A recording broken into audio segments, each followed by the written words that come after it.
Hello everyone, good morning সবাইকে। আজ সকালে মিন্ত্রা থেকে আমার দুটো পার্সেল এসছে। আর আমার না মিন্ত্রার পার্সেলগুলো সকালবেলা করেই ডেলিভারি দেয়। আর ব্রেকফাস্ট করে এদিকে আমি বসে গেছি যে মেডিসিনগুলো এক্সপায়ার হয়ে গেছে সেগুলো ফেলে দেওয়ার জন্য। আর বাড়িতে না অনেক মেডিসিন জমে গেছিলো। আর আজ কিন্তু আবার আমার বাবা মায়ের অ্যানিভার্সারি ছিল। তো আমার এক ফ্রেন্ডের কাছে আমি কেক বানাতে দিয়েছিলাম সকালেই। তো ও আবার সন্ধেবেলা সেটা আমাকে দেবে বলে, তো আমি সেটাই আনতে যাচ্ছিলাম। তারপর ওখান থেকে কেক নিয়ে চলে যায় এই ভুট্টাটা কিনতে সন্ধ্যাবেলা করে। এখন আমি রিসেন্টলি এটাই খাচ্ছি। তারপর সন্ধ্যাবেলা বাড়িতে এসে বাবা মা দুজনা এই কেকটা কাটলো। সত্যি বলতে আমার বাবা কিন্তু একদমই এরকম পার্সোনালিটির না।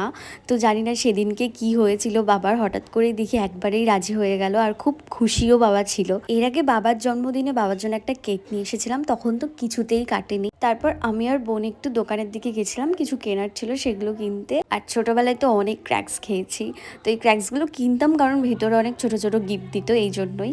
আর খেতে বেশ ভালোই লাগতো, তো অনেক দিন পর কিনেছিলাম। আর বাড়িতে এখানে বোন বানাচ্ছে আমাদের সবার জন্য চাউমিন। তো বোনের হাতের চাউমিন আমার খুব ভালো লাগে খেতে। তারপর রাতে করে নিলাম ডিনার। আর দুপুরের মেনু আলাদা ছিল আর রাতের মেনু আলাদা। তো ডিনার করে আমরা এখানে ম্যাচ দেখছিলাম, কারণ সেই দিন আর্জেন্টিনার খেলা ছিল। চলো সবাইকে টাটা, আবার অন্য একটা ব্লগে দেখা হবে।